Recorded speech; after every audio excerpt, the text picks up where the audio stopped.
General science multiple choice question answers of biology, chemistry, physics, and atmospheric studies. Let's go! Max Planck received the Nobel Prize in Physics in 1918 for his discovery of A.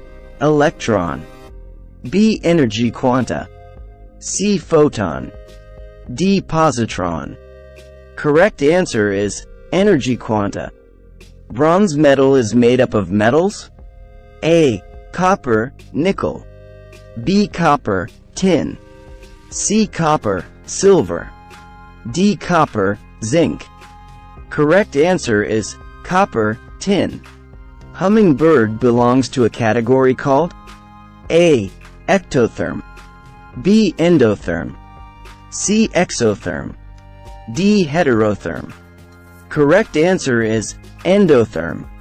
Which woody raw material is used for the manufacture of paper pulp? A. Cotton, B. Poplar, C. Bagasse, D. Rice straw. Correct answer is poplar.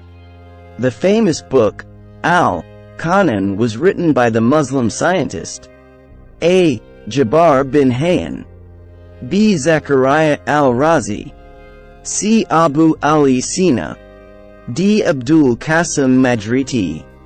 Correct answer is Abu Ali Sina. Study of life in outer space is known as A. Endobiology, B. Exobiology, C. Enterobiology, D. Neobiology, E. Microbiology. Correct answer is exobiology.